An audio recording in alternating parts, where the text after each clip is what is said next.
Hello, you've battled enough. Now it's time for your breakthrough. My name's Robert Wick. I run a firm called Thrive Coaching. And what we're about to do is unlock the power to transform your life. If you're like me, you perhaps are caught in that constant relapse cycle of recovery. You keep trying to get better, you don't give up, but something's blocking you from maintaining where you want to be, living a life, being clean and sober.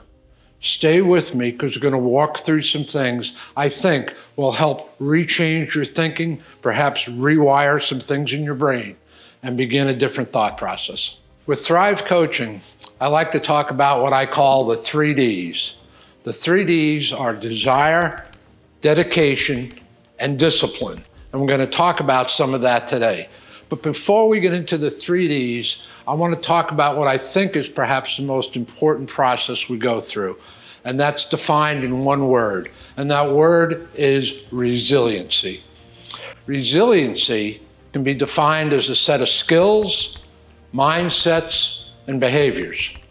It's shaped by experience.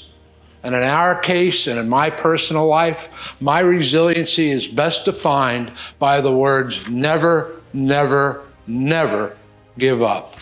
In all my years as a struggling alcoholic, I never gave up on my quest in seeking sobriety.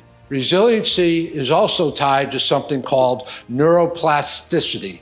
And neuroplasticity basically is the brain's ability to rewire itself, to create new thoughts. The brain can physically rewire your thought process. It creates new neural pathways, and this is formed based on how you respond to events happening in your life, how you respond to adversity. Resiliency is basically the core of all coaching, mindfulness, and the therapy that perhaps you've gone through. Resiliency is a training tool for sobriety. And we're going to talk more about that now. So around resiliency and the 3 Ds, today we're going to unpack what I call the 3 Ds of lasting transformation. And the word transformation is critical to what we're talking about because I want to help guide people through a transformation of changing their lives, how they think about themselves, and it's critical. The steps to reclaim your life in order to do that is an 8-step process that we're going to touch on today. But again, let's look at the neuroscience of setbacks and how the brain processes failure versus potential. Because when we go through a setback in our life, especially in our recovery efforts, we can either view it as that we're failing in our efforts, or we can look at it that we do have true potential. And how the brain processes failure and potential are uniquely different. When we process failure, when the brain processes failure, it's an emotionally charged activation. Our thoughts are heightened by distress, fear, and shame, and we've all been there. When we go through that relapse, here I go again. I picked up a pill again. I picked up a drink again. I swore I wouldn't do that. What you're telling yourself in that emotional state, I'm not good enough, I'm not strong enough, I can't get this. And that's what's going on in your brain. The other side of that is when we're sitting there looking at ourselves and we've said, I'm never, never, never going to give up. I am going to find a way to live a clean and sober life. Now your brain is processing potential, totally different than failure. And processing potential is goal-oriented. It all happens what they call the doctors in your prefrontal cortex, the front of your brain. And this is where thoughts around reward and motivation systems exist in our head. When we use this part of the brain, we're promoting creative thinking and adaptive responses. We're starting to think about the feeling of thriving and living. We're telling ourselves, yes, I really am good enough. As I said earlier, I want to talk about the 3 Ds, the desire, dedication, and discipline. And what I mean by that, for somebody that is caught up in that relapse behavior, but again, for whatever reason, is not allowing themselves to give up, That's based on a desire that lives within inside of us. And that is the want to. The physical is the will do, and the dedication, the discipline is the doing. So desire, mental health, dedication is physical health, and discipline is the actual doing. Desire is kind of the spark of all change. It's where we go from a period of being in pain to having a sense of purpose. It's intentional. It's not wishful. It's actually doing. It's a change in our thought process. We have desire. The next step is dedication. Dedication is where we make a commitment to ourselves and to our recovery. We rewire our thought process. We start developing new habits. We're creating what I call a mental stamina, which is going to help keep us motivated. And then finally, the discipline. The discipline is where we start doing things to maintain our sobriety. We're not hoping for it, we're not wishing for it, we're actually doing it. And this is critical. Discipline is doing what's hard. We have to build boundaries in our life. We have to give ourselves some structure. But with discipline, you will find a sense of delayed gratification because you know you're starting to do the things that you need to be doing. Discipline is what I refer to as a superpower. When you have the discipline, you've made the decision to transform your life. Now the discipline, you're starting to actually do the things you know you need to be doing. And that will become an internal, what I call superpower, motivational foundation. So we talked about the 3 Ds, the desire, dedication, and discipline. And let me relate to you a true story, somebody I know very, very well, and how they went through this process of the 3 Ds. This was a young man I met about 6 years ago. When I met him, he was in his late 20s. He had gone to a place called Karen, a rehab facility here in Delray for a 30-day program. But again, late 20s, getting forced, I think, more by people around him, his mother and father, to get clean and sober. He was single. He had a somewhat recognizable family name, so confidentiality was an issue for him. Because if he spoke his name, people would kind of look up and go, oh, I've heard that name. He came from a wealthy family. And perhaps that was not helping at the time. When I met him, handsome guy, late 20s, but he had the long shoulder-length hair, totally disheveled, kind of half a beard, I think he shaved maybe once a month, I don't know. But the physical appearance he made when you met him was this person clearly was not all together. But he knew he wanted to change his life and get clean and sober. So what happened was he started coming by my house on a daily basis. He'd sit outside on a porch I had overlooking the water, and he also had quite a gun collection. It was a little rattling at first, but he'd show up at my front door unannounced with one of his guns and said, can I come out, sit outside, and I'm going to clean my gun today. I'm like, okay, as long as you don't hurt me or shoot me, we're good. And he'd sit there for a half hour, true story, clean his gun, and would just kind of talk about where he was in his recovery. And this went on for a couple of years. Never any particular schedule, never any particular purpose, but it was cathartic for him to sit there, I think physically be doing something, but in a low-key fashion, be able to start talking about what was really going on in his head, what he was fighting, and what he was struggling with. And we talked a lot about the desire, dedication, and discipline that he needed on a daily basis. And it began his personal transformation. And today, that same young man is a handsome, clean-looking 32-year-old married, new father, lives in a beautiful home, actually recently opened up a halfway house to help others, young men that are struggling with sobriety. So this transformation you can go through, this 3D thing, can make a difference in your life. And I think that story is a great difference of what happened. This person is thriving. What happened during that process, what happened during those conversations sitting outside my house on the patio while he's cleaning one of his pistols or guns or whatever, I quietly but gently started taking him through an 8-step process of transformation. And this is a process I learned from personal experience. Somebody that I once did some coaching work taught this to me. I wish I could claim credit for it, but it's what I lived, it's what I went through.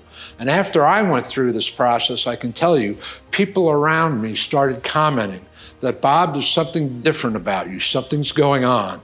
You're holding your head higher, your voice is deeper, what you say has more intensity to it. You are going through some kind of transformation. And I don't think I was as cognizant of it at the time when it was happening, but yeah, I knew I was starting to change. I knew my belief in myself was getting stronger. I was proud of myself that I never had given up, because I had been in and out of AA for over 30 years, but something inside of me would never allow me to give up. So this 8-step process that I took this young man through is what I went through personally. And I'm going to go through that now. And step number 1 of the 8 steps is awareness. We need to be aware of where we truly are. It's okay to admit that I've got the disease of addiction. And we'll talk in further broadcast about how that disease of addiction lies in our brain. It's not our fault. It's not something to feel shame about, but we have to admit we have the disease, that it's okay, but we have the inner courage to want to overcome it, to learn how to live with it and learn how to manage it. So that's the awareness, understanding our own personal story of where we are. And once we're aware of it, step number 2 comes into place. And step number 2 is acceptance. Accepting where we are, that we have this addiction, we've had our struggles, we keep getting stuck, but we want to move forward and we need help. We just don't know how to move forward. And that's the awareness. It's a great feeling to say, yeah, I finally understand what the hell's going on with me. I've got this thing in my brain, this disease of addiction, that's causing a lot of this behavior that I just can't understand why I keep repeating it. So accept where you are. Destroy the denial. Destroy the denial that, oh, I'm not good enough, I'm just an alcoholic, or I'm just a drug addict. Destroy that, accept you have a disease, and now it's time to move forward. We got to break that victim mindset once and for all. And that takes us to the 3rd step that I call visioning. Once we've accepted, once we've admitted, let's start creating a new vision of ourselves. And here I want to help somebody define who you think you are today. Define who you would like to be if you're not there yet. And you're probably not, especially if you're watching this particular video, because you're looking for a sense of hope to help you move through with the struggles that you're going through. So envisioning, it's defining who you're becoming, where you would like to get. And it's time for you to answer that call in the process of visiting and make that decision that, yes, it's time for me to change. And when you go through that and you decide you want to make the change to yourself, decide to change, we're going to move to step 4. And step 4 is all around creating an inspired inventory, right? We're going to look at ourselves, but we've taken away the crutches, we've taken away the shame, we've taken away all the excuses. Now we're coming alive, we're taking a look at who we are today, we realize we haven't given up, and we're going to create an inventory of ourselves. But most importantly, it's going to be an inspired one. One that when you get out of bed in the morning, your feet hit the ground with a thump. Not a thud, and oh yeah, as they say in the rooms, I'm going to struggle and get through the day. No, that stuff is gone. This is a vision of ourselves, a new awareness, and it's inspired. We're going to draw the line between our addictive behaviors and who we are today and where we want to get to. And we're going to tell ourselves, we're going to promise ourselves, but we're going to mean it with conviction that I'm never going back to that relapse behavior. The time has come for me, and this is it. So we're going to map out your life. We're going to define who you're becoming, And this is your real decision time. And if it's your real decision time, that takes us to step number 5. And step number 5 is what I call showtime. Now it's time to get real. And we're going to start doing some things. We're going to amend our daily practice of how we get through the day. We're going to start taking some small, what I call rewiring steps. We're going to change our old habits, create some new habits, and the process of thriving will begin. But what I mean by showtime and changing who we are and what we're doing, this is a point in time you cannot be alone. And what I often tell people, if this is their first experience, if you've not gone to an AA meeting yet, get off your ass and walk into the rooms of AA with your head held high and say, yes, I'm one of you, I'm here to learn. And surround yourself with all these other people that are dealing with the same issues that you're dealing with. Because when you have the power of those people around you, it's totally different than trying to go through this process of recovery, totally on your own, within your own mind. So it's a good place to start, and we'll talk about that in future episodes on just how to go through that process. But once you realize it's showtime, you decided you can't be alone, you need to be around other people, then we get to the 6th step. And the 6th step is all about accountability. Holding ourselves accountable, not going about doing things on our own. And as I've talked about the 3 Ds, in step 6 in accountability, I want to talk to you about the 3 A's. And the 3 A's are very, very simple. A number 1 is we're going to amend the past. We're going to go back to those people whose relationships we have damaged through our substance use over the years, and we want to make things right with them. We don't want to apologize to them. We simply want to acknowledge that in some fashion our behavior has hurt them, and we honestly want to know, what can we do going forward to make our position right? What can I do to make our relationship healthy again? I know I damaged it. I'm starting a new process. Please be with me and tell me what I can do to make our relationship whole. So that's the amend process. The second piece is appreciation. That's the 3rd A, amend, appreciate. We truly have to appreciate where we are in life at this very moment. We've made a decision to change. We want to live and thrive.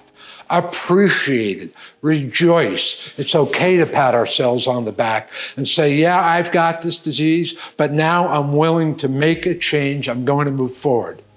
Appreciate yourselves. And the 3rd A, we've made our amends. We appreciate who we are today. Now I call it the awakening process. We need to awaken that new you, that person inside of us that we're rediscovering as we go through this process. I have a friend of mine who calls it rediscovering your inner hero, your inner champion. Whatever it is, if you've been in the process of recovery a long time, I told you earlier, for me it was over 30 years in and out of AA meetings. What I learned in retrospect, that there was a person inside of Robert Wick that would never let me give up over a period of 30 years plus. My inner hero, my inner champion, I don't know the exact way to describe that person, but that person is alive and well inside of me. It's what keeps me thriving today. It's what keeps me moving forward today. What I learned was that person was always inside me. I think I was born with that person inside of me.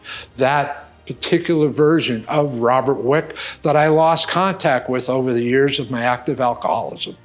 And thankfully, somebody showed me how to get back in touch with that person so I too could start a new life and live and thrive.